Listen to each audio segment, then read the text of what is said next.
इन्नल हम्दुलिल्लाह नहमदुहु व नस्तईनुहु व नस्तगफिरुह व नु'मिनु बिही व नतवक्कलु अलैहि फनऊज़ु बिल्लाहि मिन शुरूरि अनफुसिना व मिन सय्यिआति अअमालिना मन यहदिहिल्लाहु फला मुदिल्ल लहु व मन युद्लिल फला हादिय लहु व अशहदु अन ला इलाहा इल्लल्लाह वहदहु ला शरीक लहु व अशहदु अन्ना मुहम्मदन अब्दुहु व रसूलुहु अम्मा बाद फ़क़ाल अल्लाहु तबारक व तआला इन्नमा युरीदुल्लाहु लियुज़हिब अन्कुमुर रिज्स अहलल बैति व युतहिरकुम तत्हीरा। तमाम किस्म की तारीफें व बड़ाई व किबरियाई व अज़मत अल्लाह रब्बुल इज़्ज़त के लिए है, जो मालिक अर्ज़ व समा है, जो हमारा रब है, खालिक है, मालिक है, मुदब्बिर है। लाखों करोड़ों दरूद व सलाम हो सरवर कायनात फ़ख्र मौजूदात अहमद मुज्तबा मोहम्मद मुस्तफ़ा सल्लल्लाहु अलैहि वसल्लम पर, जिन्हें अल्लाह ताला ने सारे कायनात के लिए रहमत बनाकर मबूस किया। हमने गुज़िश्ता की मजलिस में माई आयशा रज़ियल्लाहु अन्हा की जिंदगी देख रहे थे। हमने माई आयशा रज़ियल्लाहु अन्हा की जिंदगी को उन्वानात के तहत तकसीम किया है। एक मौजू लेते हैं, उसके तहत माई आयशा रज़ियल्लाहु अन्हा की जिंदगी क्या है उसे पेश करते हैं। हमने सबसे पहले उनका बचपन देखा और उसके बाद उनकी शादी ब्याही के मसले देखे और उसके बाद हिजरत के दौरान उनका क्या रोल था, कैसी छोटी थी, क्या क्या मसाइल थे, और उसके बाद शादी के बाद क्या मसाइल थे, और उसके बाद आप सल्लल्लाहु अलैहि वसल्लम के घर में आने के बाद क्या मसाइल थे, आप सल्लल्लाहु अलैहि वसल्लम का घर कैसा था, ये सब हमने देखा। और उसके बाद हम ये भी देखा कि ये कितनी मोहब्बत करती थी आप सल्लल्लाहु अलैहि वसल्लम को, और आप सल्लल्लाहु अलैहि वसल्लम इनसे कितनी मोहब्बत किया करते थे। और आप सल्लल्लाहु अलैहि वसल्लम ऐसी शख्सियत जिनकी उम्र 55 से ज्यादा है और उनकी बीवी जिनकी उम्र 10-12 की है, उनके साथ इतने बड़े आदमी होने के बावजूद नबी रसूल और सारी दुनिया के वाहिद मुक्तदा जिनकी इत्तबा करनी चाहिए, बड़े बड़े फराइज़ अंजाम दे रहे हैं और अल्लाह की किताब सुना रहे हैं और जिहाद के मैदान में हैं, बड़े बड़े मसाइल हल कर रहे हैं। इन तमाम मशगूलियतों के बावजूद अपनी चहीती बीवी के साथ कैसे पेश आ रही है और कमसिन बीवी, और उन्हें कैसे खुश कर रहे हैं, उनके साथ कैसे मामलात कर रहे हैं, ये आप सल्लल्लाहु अलैहि वसल्लम ही कर सकते हैं। और हमने इसके मुताल्लिक बहुत सी बातें आपके सामने रखी। तो चलिए इसी बात को आज हम आगे बढ़ाते हैं। देखते हैं कि आप सल्लल्लाहु अलैहि वसल्लम और माई आयशा के दरमियान कितने अच्छे खुशगवार ताल्लुकात थे।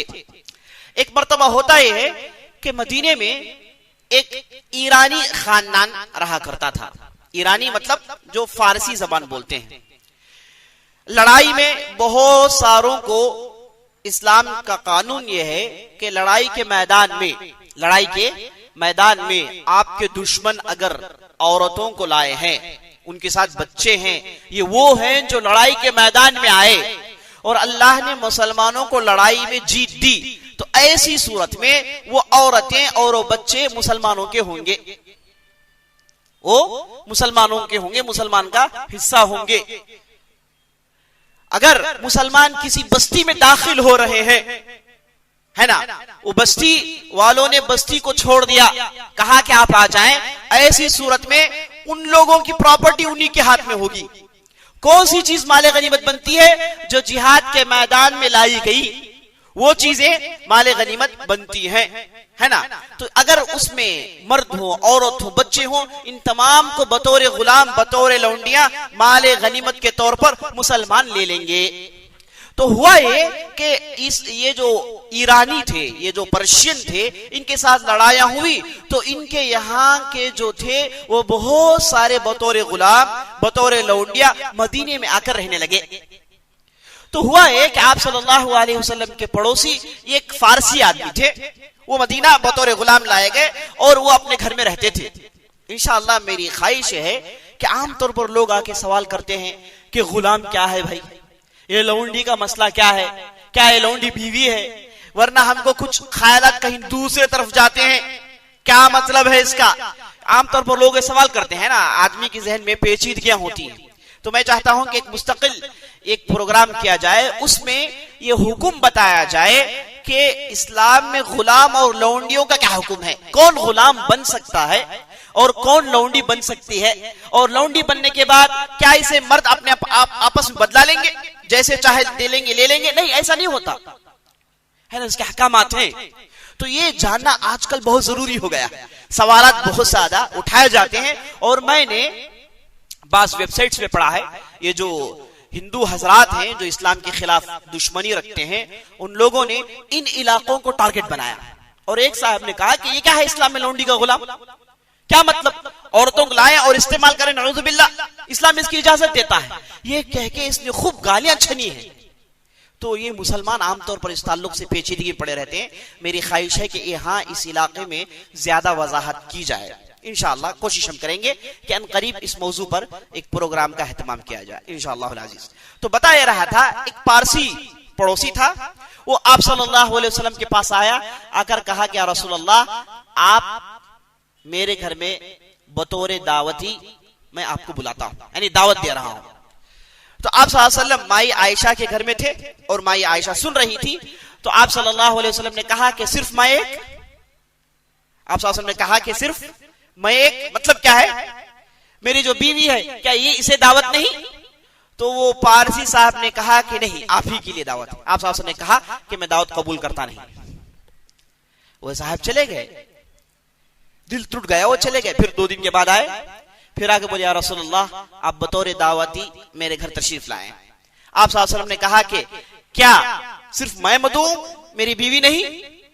वो पारसी साहब ने कहा कि या रसूलल्लाह, सिर्फ आप ही। तो आप सल्लल्लाहु अलैहि वसल्लम ने कहा कि नहीं, इस बार भी नहीं। वो साहब चले गए। यानी आप सल्लल्लाहु अलैहि वसल्लम कहना क्या चाहते हैं कि सुन रही है उसे भी दावत दे दे, उसकी भी जो है दिल तसल्ली हो जाए, चैन हो जाए। ऐसा नहीं होता कि आप सिर्फ मुझे दावत दे। तो वो साहब चले गए। फिर चंद दिनों के बाद आए, आकर फिर दावत दी। आप सल्लल्लाहु अलैहि वसल्लम ने फिर पूछा कि सिर्फ मैं हूं? इस बार बोले कि नहीं, आप और आपकी बीवी। इस बार कहे आप और आपकी बीवी। तो आप सल्लल्लाहु अलैहि वसल्लम और माई आयशा दोनों बतौर दावती उनके घर में जाते हैं और खाते हैं, और वो सहाबी को बहुत खुशी होती है। अब यहां पर मसला यह है कि ऐसा करना जायज है। अब बहुत से लोग कहते हैं कि मेरे पास बहुत सारे मौके छुड़ गए, लोग दावत देने के लिए आए और सिर्फ मैं चला गया। अगर ये मालूम होता तो मैं पूरे खानदान वालों को लेकर हाजिरी दे देता, है ना। बाज लोग सोच रहे हैं ऐसा। इंशाल्लाह आज ये मसला जान लीजिए और उसके बाद आपके लिए जायज है कि कोई आदमी सिर्फ आपको दावत दे तो आप एक दावती का इजाफा कर सकते हैं। इस हदीस से हमको मालूम होता है। अल्लामा नववी और दूसरे अहले इल्म कहते हैं कि आप कोई आपको दावत दे तो एक दावती का इजाफा आप कर ले, जायज है। अब दूसरा सवाल यह है कि वो जो सहाबी थे जिन्होंने आप सल्लल्लाहु अलैहि वसल्लम को दावत दी, है ना, वो आप सल्लल्लाहु अलैहि वसल्लम ने जब कहा कि अपनी बीवी को भी दावत दें तो क्यों नहीं दिए 2 मरतबा? क्या वजह थी? अहले इल्म कहते हैं कि उनके घर में इंतजाम नहीं था। वो भी गरीब आदमी थे, चाहते थे कि शर्फ हासिल हो कि आप सल्लल्लाहु अलैहि वसल्लम हमारे घर आए, लेकिन उनके पास इंतजाम नहीं था। तो 2 मरतबा उन्होंने कोशिश की कि आप सल्लल्लाहु अलैहि वसल्लम माने नहीं, तो गए, इंतजाम किए, दोनों का इंतजाम किए और इंतजाम करने के बाद उन्होंने दावत दी।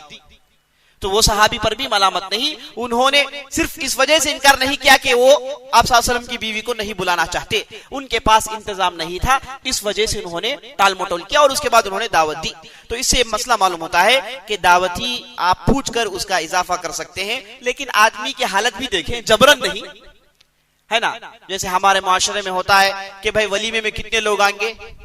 500 लोग। नहीं, हमारे रिश्तेदार बहुत ही जी, हमारे रिश्तेदार जो है बहुत हैं। कितने भाई? 1200 कर लो जी। वो कहते हैं कि भाई नहीं जी, मिन्नत समाजत करते हैं। अब वो लड़के वाले कहीं गुस्सा ना आ जाए तो मिन्नत समाजत करके एक बहुत बड़ी तादाद का इजाफा कर लेते हैं, है ना। और उसके बाद बेचारा जाता है, कर्ज लेता है, जो है मट्टी पलीद होता है और उसके बाद वो दावत चलाता है। ऐसा तकल्लुफ जायज नहीं, ऐसा तकल्लुफ जायज नहीं, जबरदस्ती दावत लेना जायज नहीं। यहां तक अहले इल्म ने कहा ला यहिल्लु लिम्रइन मालु इम्रिइन मुस्लिमिन इल्ला बितीबि नफ्सिह।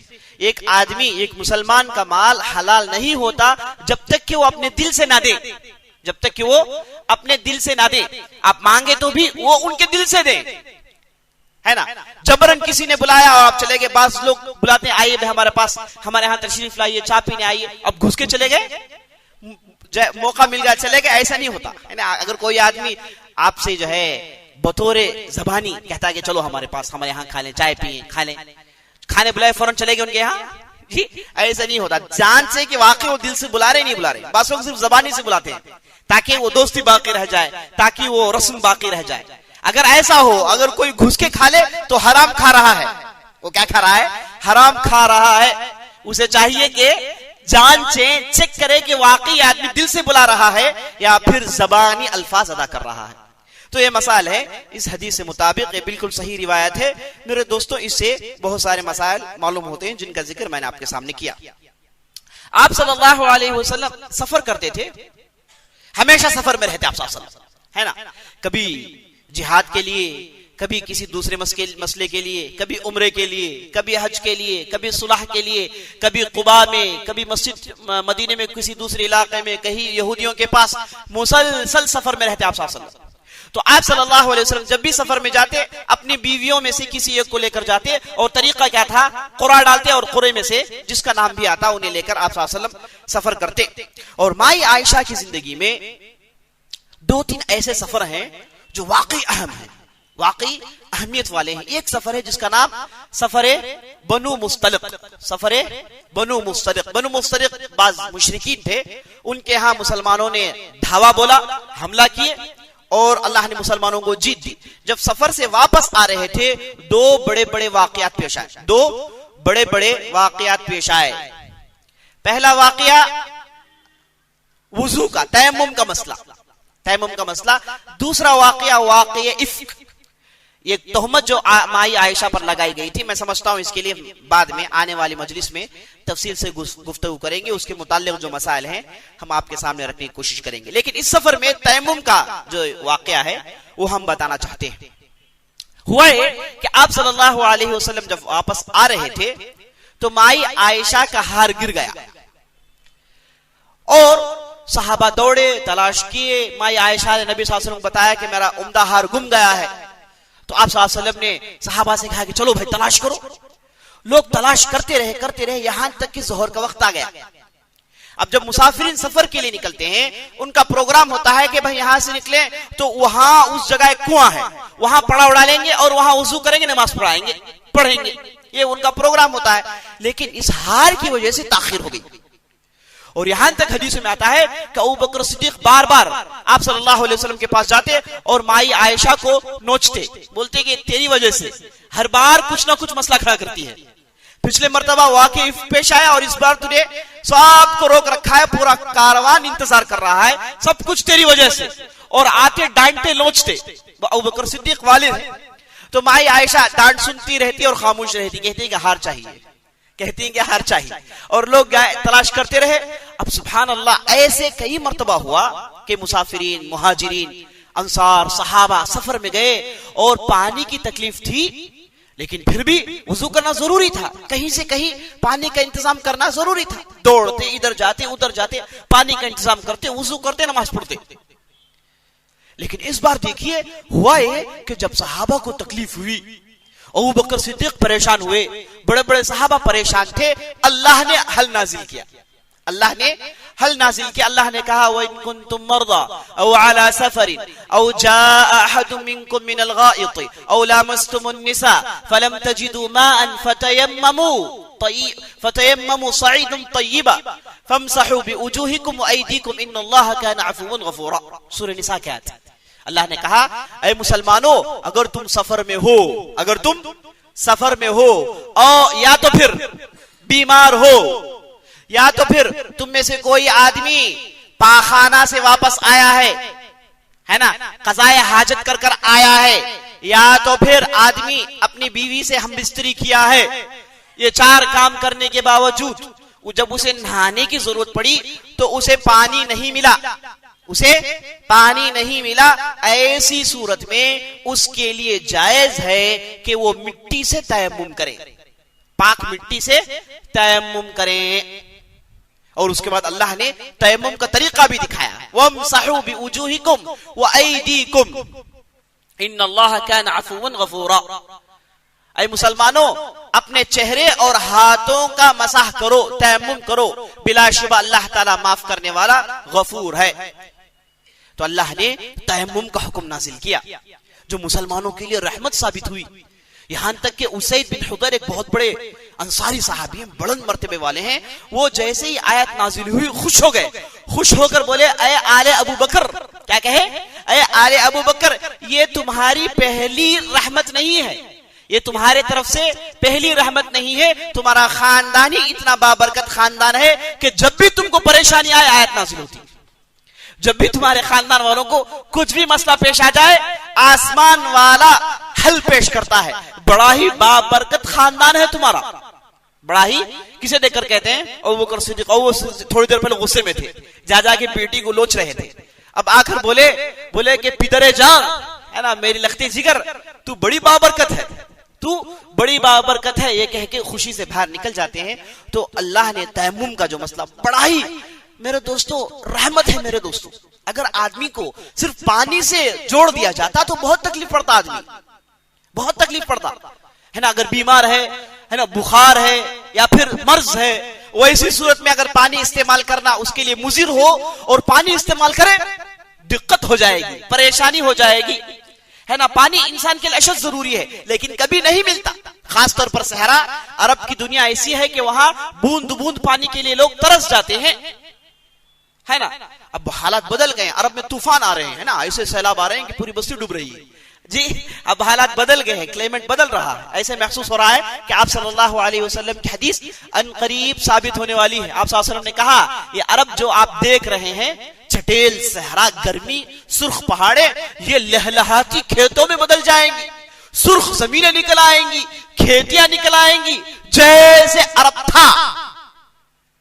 आप सल्लल्लाहु अलैहि वसल्लम क्या कहते हैं कि लहलहाती खेतें, ये हरी भरी इलाके दोबारा निकल आएंगे जैसे अरब था। तो मालूम यह हुआ कि अरब हरा भरा था, ये चटेल मैदान, ये सुर्ख पहाड़ियां नहीं थी, बड़े ही खुशगवार मंजर, दिल फरेब मनाजिर हुआ करते थे। लेकिन पता नहीं क्या हुआ, क्लाइमेट चेंज हुआ तो पूरे का पूरा अरब जो आप देख रहे हैं वैसा हो गया है। तो बहरहाल बूंद बूंद के लिए अरब तड़पते हैं, तो ये तयम्मुम उनके लिए बहुत बड़ी छूट थी, इसलिए पूरे के पूरे खुश हो गए। अच्छा, अब तयम्मुम का तरीका क्या है। एक मर्तबा एक मस्जिद में मैं गया, नमाज का मौका था, पानी नहीं, सब नलके खोल रहे, पानी नहीं है।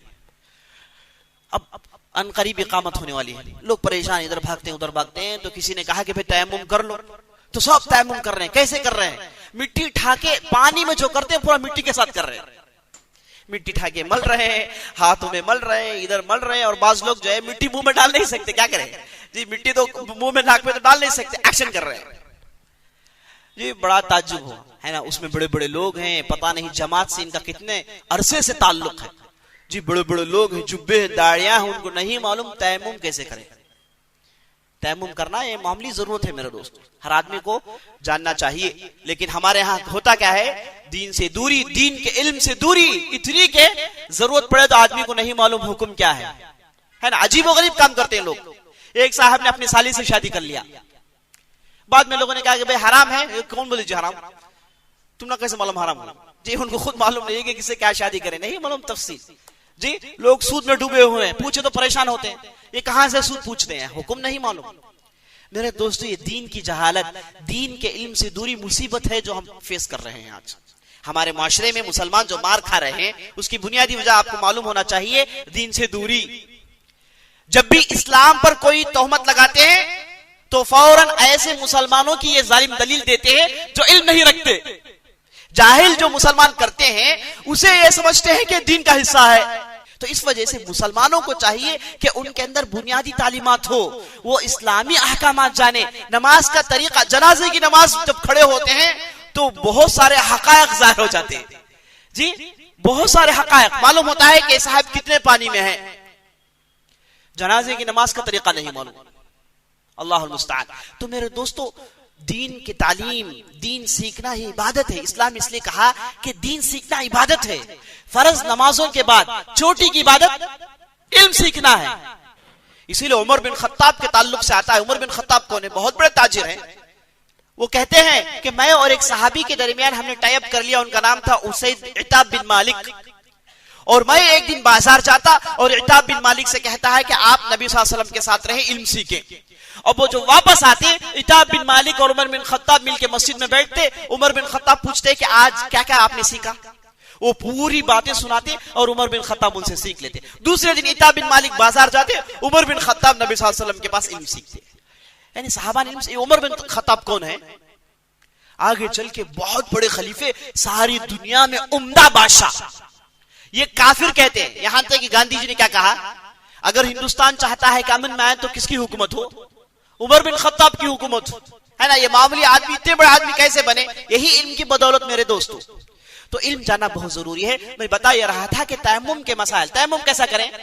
आसान तरीका आप देखेंगे, साफ मिट्टी है, साफ मिट्टी है या फिर धूल है, दीवार में धूल लगी है, इसे भी चलेगा काम। लेकिन कुछ ना कुछ हो, मिट्टी या फिर धूल, कुछ ना कुछ हो, उसमें आप अपना हाथ मारे, ऐसे ऐसे हाथ मारे और उसके बाद इसे झटके। उसके बाद करे क्या? उसके बाद पूरा चेहरा बने, एक मरतबा पूरा। चेहरा किसे कहते हैं? चेहरे में कान नहीं है, चेहरे में दाढ़ी नहीं है। चेहरा माथे के ऊपर के हिस्से से लेके ठुड्डी के नीचे तक, और कान के शुरुआत से लेके इस कान की शुरुआत तक, इसी को चेहरा कहते हैं। इसे धोएं, है ना। एक साहब को देख रहा था, वुजू जब भी करते कान धोते, वुजू जब भी करते कान धोते। मैंने पूछा भाई परेशानी क्या है? बोले कि चेहरा धोना जरूरी है ना। मैंने कहा कि कान चेहरे में से नहीं, तो फिर कान कहां का है पूछ रहे हो जी? अगर कान चेहरे में नहीं तो कान कहां का है? मैंने कहा कान का ताल्लुक सर से है, कान का ताल्लुक सर से है। इसीलिए हम जब मसाह करते हैं तो क्या करते हैं? कान धोते हैं, कान मसाह करते हैं, क्योंकि इसका ताल्लुक सर से है। तो मेरे दोस्तों, सिर्फ पूरा चेहरा आप साफ कर ले और उसके बाद ऐसे करें, ऐसे करें। जो बची कुछ मिट्टी है उससे ऐसे करें, ऐसे करें, बस यही तयम्मुम है। तयम्मुम में मिट्टी ठाल के डाल के मल लेके एक्शन करना, इससे कोई ताल्लुक नहीं तयम्मुम का। तयम्मुम क्या है? आपके दिल में यह तसव्वुर हो कि आप पाक हो रहे हैं, यही तयम्मुम है। तो माई आयशा के बदौलत अल्लाह ने बेहतरीन हुक्म नाजिल किया जिसमें सबके लिए सुकून इत्मीनान है, सबके लिए सुकून इत्मीनान। बीमार आदमी हॉस्पिटल में पड़ा हुआ, पैर टूटे हुए, जला हुआ है जिस्म उसका, वो पानी बिल्कुल भी इस्तेमाल नहीं कर सकता, लेकिन इबादत कर सकता है। उसके लिए एक रास्ता अल्लाह ने निकाला है। अगर जनाबत की भी हालत में क्यों ना हो, है ना, अगर वो अपनी बीवी से भी मुलाकात क्यों ना हो, ऐसी सूरत में सिर्फ इतना कर ले, अगर पानी ना मिले तो काफी है। अल्हम्दुलिल्लाह रब्बिल आलमीन। ठीक है मेरे दोस्तों, तो माई आयशा की बदौलत अल्लाह ने बेहतरीन हुक्म नाजिल किया। और उसके बाद आप सल्लल्लाहु अलैहि वसल्लम माई आयशा के ताल्लुकात में ये थे कि आप सल्लल्लाहु अलैहि वसल्लम जब भी मौका मिलते माई आयशा को बीवी के हक अदा करते। एक मर्तबा हुआ है, अबू दाऊद की रिवायत है कि आप सल्लल्लाहु अलैहि वसल्लम एक सफर में थे और माई आयशा उनके साथ थी। आप सल्लल्लाहु अलैहि वसल्लम ने कारवान से कहा कि आप लोग निकल जाएं। सब निकल गए, आप सल्लल्लाहु अलैहि वसल्लम और माई आयशा हैं सिर्फ। आप सल्लल्लाहु अलैहि वसल्लम ने कहा कि चलो अब दौड़ते हैं, देखते हैं कि कौन फर्स्ट आते। दौड़ लगाए तो माई आयशा फर्स्ट आ गई, जीत गई। आप सल्लल्लाहु अलैहि वसल्लम हार गए। फिर जिंदगी में एक मर्तबा ऐसे ही मौका मिला, आप सल्लल्लाहु अलैहि वसल्लम ने कारवान से कहा कि चले जाओ आप लोग। पूरे चले गए तो फिर दो अकेले हो गए, तो फिर दौड़ लगाए तो आप सल्लल्लाहु अलैहि वसल्लम जीत गए, क्योंकि उस वक्त वो थोड़ी भारी हो गई थी, जो उम्र जो है बढ़ने की भारी हो गई थी। इस बार हार गई तो आप सल्लल्लाहु अलैहि वसल्लम ने कहा कि बदला पूरा हो गया, एक मर्तबा तुमने हराया, मैंने दोबारा हरा दिया। दुनिया में जो है जो भी है हम दुनिया में फैसला कर देते हैं। तो इससे मालूम होता है कि आप सल्लल्लाहु अलैहि वसल्लम अपनी बीवी के साथ किस हद तक पेश आया करते थे। और माई आयशा रज़ियल्लाहु अन्हा आप सल्लल्लाहु अलैहि वसल्लम के ताल्लुक से बहुत गीरत करती थी, बहुत गीरत, और नाज भी था, नाज भी था। और कभी कभार ऐसे जुमले कह देती कि ताज्जुब से पड़ जाती, है ना। एक मर्तबा हुआ है, कुरान की एक आयत नाजिल हुई। कुरान में अल्लाह ने कहा वम्रअतन मुमिनतन इन वहबत नफ्सहा लिन्नबी अन यस्तंकिहहा खालिसतन लक मिन दुनिल मुमिनीन। अगर कोई औरत आए, आकर आप सल्लल्लाहु अलैहि वसल्लम के पास अपने आप को सुपुर्द कर दे, आप सल्लल्लाहु अलैहि वसल्लम को अपने आप को दे दे, और आप सल्लल्लाहु अलैहि वसल्लम के लिए जायज है कि वैसी औरत से शादी करें, खालिसतन लक मिन दुनिल मुमिनीन, सिर्फ आप ही के लिए, मोमिनीन के लिए जायज नहीं। क्या मतलब? अगर कोई आदमी आके आपसे कहे कि आप मुझसे शादी कर लें, तो आप क्या करेंगे? शादी करेंगे नहीं करेंगे? आप शादी करना चाहे तो दो कंडीशंस आपको पूरे करने हैं। पहला कंडीशन क्या है? वली लाएं, लड़की क्या लाएं? वली लाएं, गार्डियन लाएं। लड़की का वली कौन होगा? लड़की का वली उसका बाप या फिर उसका भाई, है ना, या फिर उसके लड़के बेटे हो सकते हैं, उसके बाद चचा, ये तरतीबवार, ये लड़की के वली। अगर लड़की के कोई नहीं है तो बस्ती का काजी उसका वली बन सकता है। असुल्तान वली उमल्ला वली अला। कंडीशन नंबर 2, मेहर हो। निकाह से पहले मेहर मुतायन करें कि भाई इस निकाह के लिए मेहर कितना है, कितने पैसे हैं। ये 2 कंडीशंस पूरे करें तो आप शादी कर सकते हैं, वरना नहीं। लेकिन आप सल्लल्लाहु अलैहि वसल्लम के लिए अल्लाह ने कहा ये 2 कंडीशंस कैंसिल। अगर कोई लड़की आए कहे कि मैं आपकी होना चाहती हूं तो आप डायरेक्ट शादी कर ले, ना वली की जरूरत है ना मेहर की जरूरत है, सिर्फ आप सल्लल्लाहु अलैहि वसल्लम के लिए, किसी और के लिए नहीं। कुरान कहता है खालिसतन लक मिन दुनिल मोमिनीन, ए नबी सल्लल्लाहु अलैहि वसल्लम ये सिर्फ और सिर्फ आप ही के लिए, किसी और के लिए नहीं। किसी और के लिए 2 कंडीशंस पूरे होने हैं, एक वली लाए और उसके बाद मेहर की तायीन करें। मेहर अब दे रहा है या फिर बाद में दे रहा है, कर्ज में दे रहा है, वो उधर फैसला हो, उसके बाद निकाह होगा। तो जब ये आयत नाजिल हुई तो माई आयशा गीरत में आ गई। आकर आप सल्लल्लाहु अलैहि वसल्लम से कहने लगी, मैं ये देख रही हूं कि आप जब भी ख्वाहिश करते हैं तुम्हारा रब ख्वाहिश पूरी करता है। आप जब भी किस मसले फंस जाते हैं तुम्हारा रब आयत नाजिल करके आपकी खुशी पूरी करता है। अगरचे के जुमले क्या है, ऐसे महसूस हो रहे हैं कि माई आयशा गुस्से में है, नहीं, वो अपने शौहर की मोहब्बत में कह रही है, मियां बीवी के दरमियान की बातें हैं। लेकिन ठट्टा उड़ाने वालों ने, मजाक उड़ाने वालों ने ऐसे जुमले को मौजूए गुफ्तगू बनाया। खास तौर पर ये ओरिएंटलिस्ट हैं, ये जो मुस्तशरिकीन हैं, वो ऐसे जुमलों को निकाल कर कहते हैं कि देखो ये नबी सल्लल्लाहु अलैहि वसल्लम की बीवी है, नबी सल्लल्लाहु अलैहि वसल्लम के नबी होने का इनकार कर रही है, नबी सल्लल्लाहु अलैहि वसल्लम की कुरान की आयतों से मुखालफत कर रही है। ये कहा लोगों ने, ये कहा लोगों ने। ये किताब है लाइफ ऑफ मोहम्मद, लिखने वाले का नाम मलकम कुछ है, लाइफ ऑफ मोहम्मद सल्लल्लाहु अलैहि वसल्लम, इतनी मोटी किताब है। आप एक किताब लेकर पढ़ेंगे, पहले सफ़े से लेकर आखिरी सफ़े तक सिर्फ और सिर्फ इस जालिम ने क्या क्या, सिर्फ सीरत पढ़ता है, जहां कहीं भी नुक्स नजर आए उसे बढ़ा करके लिखता है, नुक्स नजर आए बढ़ा करके लिखता है, और यह साबित करने की कोशिश करता है इस किताब में कि नबी सल्लल्लाहु अलैहि वसल्लम नबी नहीं थे, रसूल नहीं थे, ये मोहम्मद थे जिनका ताल्लुक अरब से था। क्यों? क्योंकि वजह यह है, देखो उनकी बीवी कुरान के आयत से मुखालफत कर रही है। मेरे दोस्तों, अरबी दान, अरबी समझने वाला है ना, जरा भी अकल रखने वाला, क्या इन जुमलों में इनकार महसूस करेगा? हरगिज नहीं मेरे दोस्तों। वो तो अपने शौहर से गुफ्तगू कर रही है, अपने शौहर से वो बातें बता रही है। तो इस वजह से चाहिए मेरे दोस्तों कि हमारे नौजवान, हमारे लोग नबी सल्लल्लाहु अलैहि वसल्लम की सीरत पढ़ें, नबी सल्लल्लाहु अलैहि वसल्लम की सीरत पढ़ें। आप जाइए ईसाइयों से, जब आप गुफ्तगू करते हैं, जब उनके पास कुछ मसला छेड़िए, वो आपको जवाब नहीं देंगे, फौरन हमारे दीन में जहां वो नुक्स महसूस करते हैं कहेंगे कि तुम्हारे दीन में ऐसा है ना। बात तौहीद की है, अल्लाह की बात करें, किसकी बात करें? ईसा की बात करें, इसमें बात है। वो आपको मसाइल खड़ा करेंगे, कहां के तुम्हारे पास 4 शादियां जायज है, तुम्हारे यहां गोश्त खाना जायज है, तुम्हारे यहां लौंडी का निजाम है, ऐसी वैसी बातें छेड़ेंगे कि उनके पास अकीदे के जवाबात नहीं है, ऐसे मसाइल छेड़ेंगे। इसलिए हमारे नौजवानों को चाहिए कि इन मसाइल को जाने और सीरत पढ़े ताकि वो उनका जवाब दे सके। तो मेरे दोस्तों, माई आयशा ने जुमला अदा किया। उसी तरीके से एक मर्तबा आप सल्लल्लाहु अलैहि वसल्लम माई आयशा के पास गुफ्तगू करते हैं।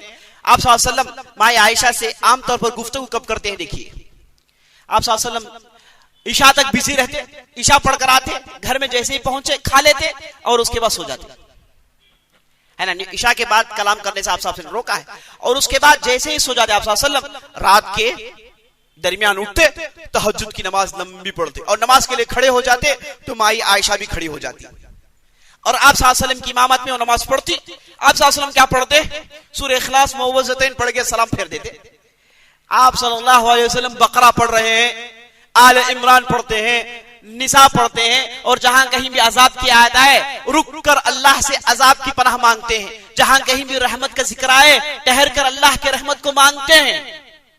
लंबी नमाज पढ़ते। पीछे माई आयशा बड़े चैन और सुकून से मजे लेके पढ़ती है, और उसके बाद तहज्जुद की नमाज के बाद आप सल्लल्लाहु अलैहि वसल्लम थोड़ी देर के लिए लेटते हैं, सोते नहीं, फजर की अजान का इंतजार करते हैं। तो ऐसे मौके पर मियां बीवी के दरमियान आमतौर पर बातें होती।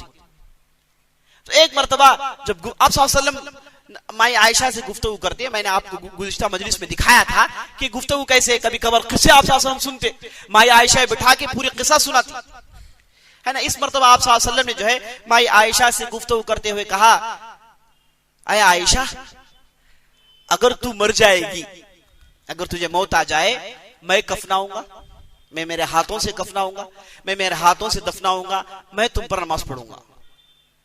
यानी कहना ये चाहते हैं कि इससे बेहतर क्या चाहिए तुम, कि मैं कफनाऊं, मैं नहलाऊं, मैं दफनाऊं और मैं नमाज पढ़ूं, इससे बेहतर चीज क्या है। तो माई आयशा पूरा सुनने के बाद कहती हैं, अच्छा इस वजह से आप कर रहे हैं कि जैसे ही मैं मर जाऊं इस घर में किसी दूसरी को लाए आप शादी करके और उनके साथ जो है आप जिंदगी गुजारे और मेरे मौत तुम मनाना चाहते हैं। आप सल्लल्लाहु अलैहि वसल्लम मुस्कुरा के खामोश रह जाते हैं। तो आप सल्लल्लाहु अलैहि वसल्लम ऐसी गुफ्तगू अपनी बीवी से करते। और लेकिन आपने गुज़िश्ता मजलिस में सुना कि माई आयशा किस्सा सुनाती हैं, 11 बीवियों के किस्से सुनाती है ना, मजाकिला किस्सा है। आप सल्लल्लाहु अलैहि वसल्लम सुनते हैं और माई आयशा ये कहती हैं, गौर करने के अल्फाज है, माई आयशा ये कहती हैं कि हम लोग मजाक से मैं सुना रही थी, हम हंस रहे थे, इतने में अज़ान हुई, इतने में अज़ान हुई। आप सल्लल्लाहु अलैहि वसल्लम ऐसे उठ कर गए, कहती हैं ऐसे उठ कर गए गोया कि हमको जानते ही नहीं, कहती हैं गोया कि हमको जो इतनी देर से गुफ्तगू कर रहे थे, लंबे वाकयात सुन रहे थे, हंस रहे थे, दिल बहला रहे थे, जैसे ही आवाज सुने अजान की, गोया कि हमसे कोई रिश्ता नहीं, अब रिश्ता अल्लाह से जुड़ गया है। अल्लाह अकबर। देखिए मेरे दोस्तों, हर चीज का पैमाना देखिए, बैलेंस देखिए लाइफ में, है ना। हंसी मजाक में आप चले गए तो पूरे चले गए, ऐसे नहीं, उसकी भी लिमिट है, उसकी भी हद है, इबादत है उसकी भी लिमिट है। आप सल्लल्लाहु अलैहि वसल्लम ने जिंदगी बेहतरीन ढंग से कैसे गुजारे, हर चीज को कितना अहमियत दे, कितना उसे वेट दे, आप सल्लल्लाहु अलैहि वसल्लम सिखाते हैं। तो माई आयशा कहती हैं कि आप सल्लल्लाहु अलैहि वसल्लम, जब मैंने कहा तो आप सल्लल्लाहु अलैहि वसल्लम हंस रहे थे, फिर फजर की अज़ान हो गई। अब ऐसे उठे गोया कि मेरे और उनके दरमियान कोई गुफ्तगू हो ही नहीं, सर फेर के निकल के जाते रहते सीधे मस्जिद की तरफ। अल्लाह अकबर। तो मेरे दोस्तों, आप सल्लल्लाहु अलैहि वसल्लम जैसा दूसरा आदमी हरगिज पैदा नहीं हो सकता।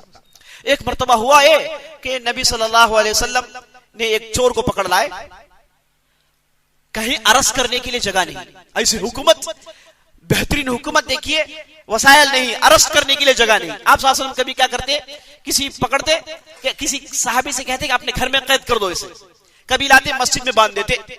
तो इस मर्तबा एक मुजरिम को पकड़ कर लाए, उसे कैद करना था, कहीं जगह नहीं मिली, तो आप सल्लल्लाहु अलैहि वसल्लम ने कहा माई आयशा से कि तुम्हारे हुजरे में छोड़ देता हूं। तो आप सल्लल्लाहु अलैहि वसल्लम ने उन्हें उनके हिजरे में छोड़ दिया और उसके बाद आप सल्लल्लाहु अलैहि वसल्लम किसी काम से चले गए। तो माई आयशा अपने कामों में बिजी थी, तो चोर निकल के भाग गया, ये आदमी निकल के भाग गया। तो आप सल्लल्लाहु अलैहि वसल्लम वापस आए, आकर पूछे कहां है कैदी, कहती मैं मर गई, मैं तो भूल गई, जाके देखे तो घर में रफू चक्कर हो गया। तो आप सल्लल्लाहु अलैहि वसल्लम बहुत गुस्सा आया। आप सल्लल्लाहु अलैहि वसल्लम ने गुस्से में कहा कि तेरे 2 हाथ कटे। आप साहब ने कहा तेरे 2 हाथ कटे, ये कह के जल्दी घर से बाहर निकले और सहाबा को इन्फॉर्म किया कि देखो भाई भाग गया आदमी, पकड़ो उसे। तो अब सहाबा थे, कहां जाएगा, मदीने से बाहर चले जाएगा, मुमकिन नहीं सहाबा होने तक। गए 5 मिनट पकड़ के लेके आ गए। तो आप साहब लाए तो जो सजा देना था आप साहब ने दे दिया और फिर घर में दाखिल हुए तो माई आयशा अपने हाथ ही देख रही थी। तो आप साहब ने पूछा कि क्या देख रही हो, आप साहब भूल गए, पूरा सब्जेक्ट भूल गए। तो आप साहब पूछते हैं कि क्या देख रही हो, माई आयशा कहती हैं कि आपने तो दुआ किया था कि हाथ कट जाएं, देख रही हूं कि कौन से हाथ कटेंगे पहले, ये कट रहा है, ये कट रहा है। तो आप साहब कहते हैं कि अल्लाह तुम्हें माफ करे, दुआ देते हैं, है ना। तो आप साहब इंसान थे, उनके जबान से कभी कभार ऐसे जुमले निकल जाते हैं, है ना। वो साहबा जानते हैं कि आप साहब कब ये कह रहे हैं, साहबा जानते हैं कि शरीयत कब आप साहब बोल रहे हैं, कब आप साहब हुक्म सुना रहे हैं, कब ये बशरी तकाजा है। कभी गुस्सा आ गए, है ना। आपने गुज़िश्ता मजलिस में सुना एक सहाबी बार बार आके आप साहब डिस्टर्ब कर रहे थे, बोले कि जाफर के घर में लोग नौहा खानी कर रहे हैं, लोग चीख रहे हैं, बिलबिला रहे हैं। तो आप साहब ने जाओ मिट्टी डालो उनके मुंह में, बार बार डिस्टर्ब कर, रात के 2-3 बजे हैं, 4 मरतबा आ गए अब तक। आगे बोले कि वो लोग रो रहे हैं, और आप साहब ने कहा कि जाके मिट्टी डालो भाई उनके मुंह में। वो सहाबी जाके सबके मुंह मिट्टी नहीं डाले, सहाबी को मालूम है कि आप सल्लल्लाहु अलैहि वसल्लम क्या कहना चाह रहे हैं, बशरी तकाजा है, कभी कभार इंसान होने की वजह से ऐसे जुमले आप सल्लल्लाहु अलैहि वसल्लम की जबान से अदा हो जाते हैं। तो एक मर्तबा आप सल्लल्लाहु अलैहि वसल्लम माई आयशा को देखकर कहते हैं कि आयशा, आप जब भी खुशी में होती हो मुझे मालूम हो जाता है, और आप जब भी खुशी में गम में रहती हो, गुस्से में रहती हो, वो भी मालूम हो जाता है। तो माई आयशा कहती है कि वो कैसे? तू जब गुस्से में रहती है तो तुम क्या कहती हो? इब्राहिम की रब की कसम, वो रब्बी इब्राहिम, है ना। जब गुस्से में होती हो तो मुझे मालूम हो जाता। कैसे मालूम होता है? कि जब भी कसम खाना चाहती हो गुस्से में, अरब गुस्से में कसम बहुत खाते हैं, है ना। गुस्सा जब कसम खाना चाहती हो तो कहती हो वो रब्बी इब्राहिम, इब्राहिम के रब की कसम। और जब खुश होती हो कहती क्या हो? वो रब्बी मोहम्मद, मोहम्मद के रब की कसम। इससे मैं पहचान लेता हूं कि तू खुश है या फिर गुस्से में है। तो माई आयशा कहती है रसूल अल्लाह, मैं गुस्से में सिर्फ आपका नाम छोड़ती हूँ, बस दिल में तो आप ही रहते हैं, मैं सिर्फ जबान से आपका नाम लेना छोड़ती हूँ, वरना आप दिल में रहते हैं। तो नबी सल्लल्लाहु अलैहि वसल्लम का नाम लेती है तो आप साथ समझ जाते हैं कि खुश हैं। तो यहां पर एक नुक्ता है, बाज लोग बाज बीवियां अपने शौहरों को नाम से पुकारती है ना, नाम से पुकारती है। जब पूछते हैं तो कहती हैं कि देखो नबी सल्लल्लाहु अलैहि वसल्लम की सुन्नत से साबित है कि नबी सल्लल्लाहु अलैहि वसल्लम की बीवियां नबी सल्लल्लाहु अलैहि वसल्लम मोहम्मद पुकारती थी, हरगिज नहीं। कसम खाना हो तो पुकारती थी, है ना, लेकिन पुकारती क्या थी? रसूलुल्लाह, अबुल कासिम। बीवियां अपने शौहरों को नाम से पुकारना यह साबित नहीं, कुन्यत से पुकारा करे। ये कुन्यत अरबों के पास इज्जत देना है। कुन्यत का मतलब क्या है? अपने बेटे के नाम के सामने अबू का लफ्ज जोड़ लेना। किसी के बेटे का नाम मोहम्मद है तो सामने अबू मोहम्मद पुकारना, ये क्या है? ये इज्जत देना है अरबों के पास। शौहरों को नाम से पुकारना सुन्नत में कहीं पर भी साबित नहीं, इज्जत देना चाहिए। बाज लोग ये चीजों को दलील बनाकर कहते हैं कि शौहरों को बुलाना जायज है। क्या है? नाम से पुकारना जायज है। क्या आप हमेशा गुस्से में रहना चाहती हो या फिर कमांड करना चाहती हो शौहरों पर? नहीं, ये साबित नहीं है। जब भी शौहर को पुकारे तो कुन्यत से पुकारे, या फिर हमारे मुआशरे में इज्जत के अल्फाज जो है कहे। अरबों के पास कुन्यत बतौर इज्जत थी, अब हमारे मुआशरे में जो इज्जत क्या है? जय द्रौ जी, जी आप इसे इज्जत समझते हैं तो मानकर चलिए, कोई हरज नहीं जी। इसे आप धमकी समझते तो ये भी कोई चुनौती समझते तो कोई अलग बात है, लेकिन बहरहाल शौहर को इज्जत देना ये सुन्नत से साबित है आप सल्लल्लाहु अलैहि वसल्लम की। एक मर्तबा वाक़े इफ्क पेश आया, इसकी तफसील इंशाअल्लाह मैं समझता हूँ गालिबन आइंदा मजलिस में इसकी पूरी तफसील आएगी। वाक़े इफ्क एक माई आयशा की जिंदगी में बहुत ही संगीन वाक़या था। तो जब अल्लाह ने कुरान की आयतें नाजिल करके माई आयशा के ताल्लुक से कहा कि ये पाक दामन है, झूठे हैं वो जिन्होंने तोहमत लगाई, अल्लाह ने बरात नाजिल की आसमान से। तो जब बरात नाजिल हो गई, आप सल्लल्लाहु अलैहि वसल्लम 40 दिन के बाद माई आयशा से मिलने आते हैं। तो माई आयशा की माँ उम्मे रुमान माई आयशा से कहती हैं कि उठो, उठकर उनके कदम लो, उनको शुक्रिया अदा करो, अपने शौहर को शुक्रिया अदा करो। माई आयशा कहती है कि नहीं, मैं शुक्रिया अदा नहीं करूंगी, मैं अल्लाह का शुक्र अदा करूंगी, इनका शुक्र अदा नहीं करूंगी। ये मुझे 40 दिन छोड़कर चले गए, ये भी लोगों के साथ शक किए। आप सल्लल्लाहु अलैहि वसल्लम बशर थे, लोगों की बातें आप सल्लल्लाहु अलैहि वसल्लम पर असर करती हैं। आप सल्लल्लाहु अलैहि वसल्लम को समझ में नहीं आया मसला, तो आप सल्लल्लाहु अलैहि वसल्लम ने 40 दिन माई आयशा को उनके वालिद के घर में छोड़ दिया। तो माई आयशा देखिए कितनी ज़ेरक और कितनी ज़हीन और शरीयत के मामलात में कितनी फकीह थी। कहते हैं कि नहीं, इनकी शुक्र अदा मैं नहीं करूंगी, इस मामले में शुक्र अदा मैं अल्लाह ही का करूंगी। उसने आयतें नाजिल की, कुरान की 10 आयतें पूरी की पूरी माई आयशा से मुताल्लिक है। और अल्लाह ने आसमान से आयत नाजिल करके माई आयशा के ताल्लुक से कहा कि ये पाक दामन औरत है, बेहतरीन औरतों में से इसका शुमार होता है, और ये इंतहाई खिदमत गुजार थी।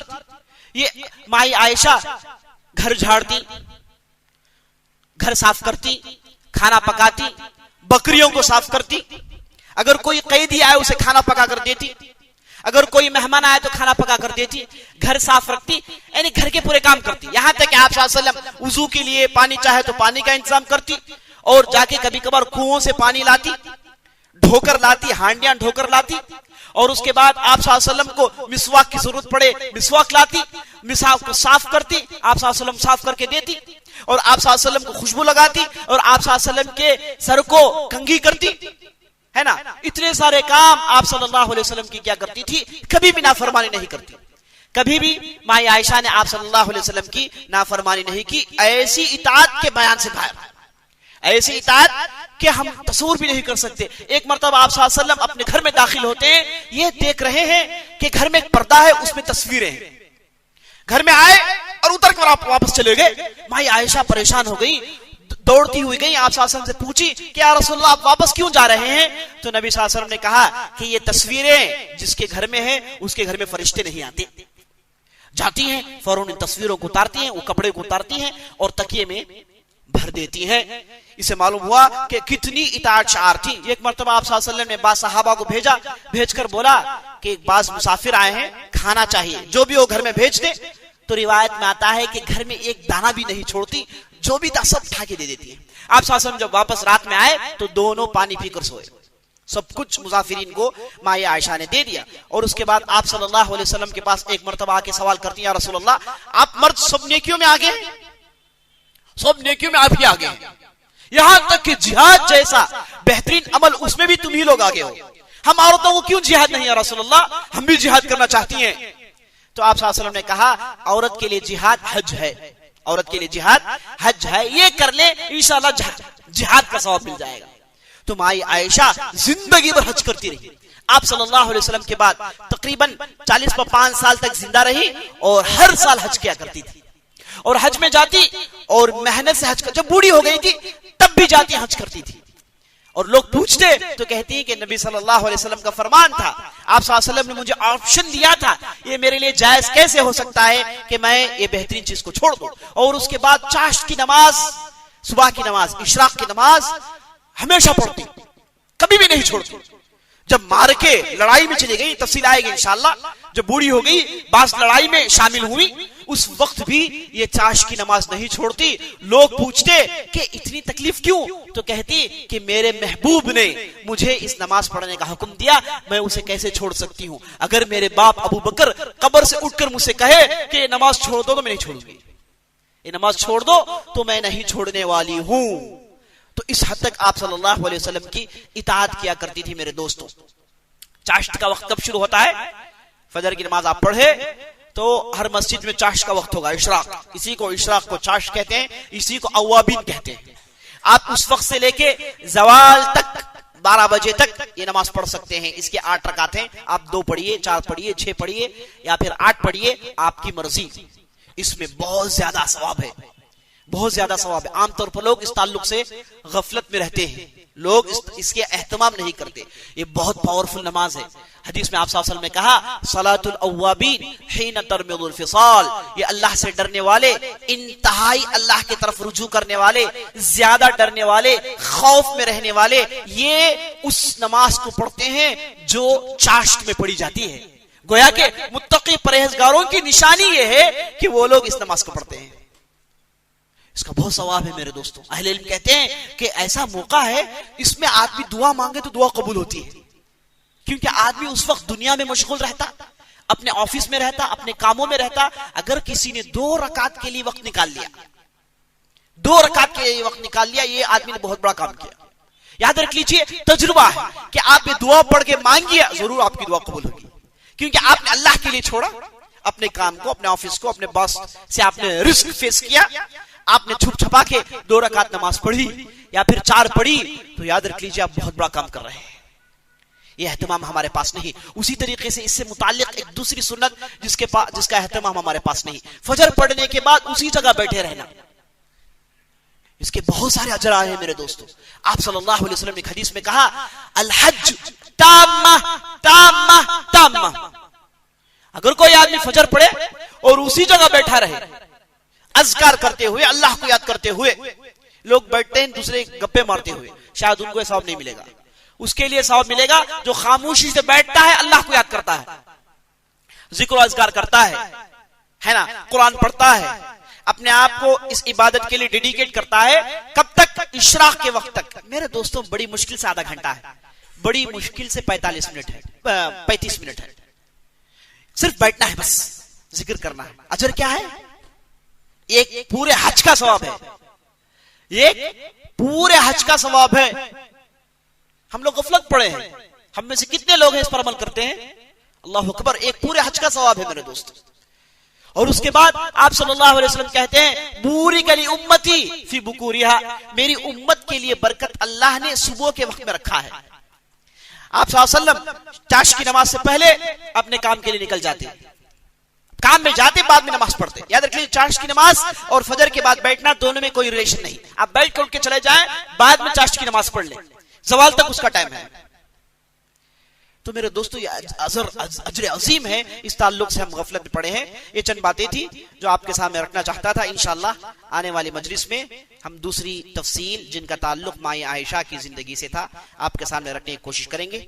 मैं अल्लाह से दुआ करता हूँ हमने जो भी कहा है, जो भी सुना है, अल्लाह इसके ताल्लुक से अमल करने की तौफीक बख्शे। सुब्हान रब्बिक रब्बिल इज्जति अम्मा यसिफून व सलामुन अलल मुरसलीन वल्हम्दुलिल्लाहि रब्बिल आलमीन।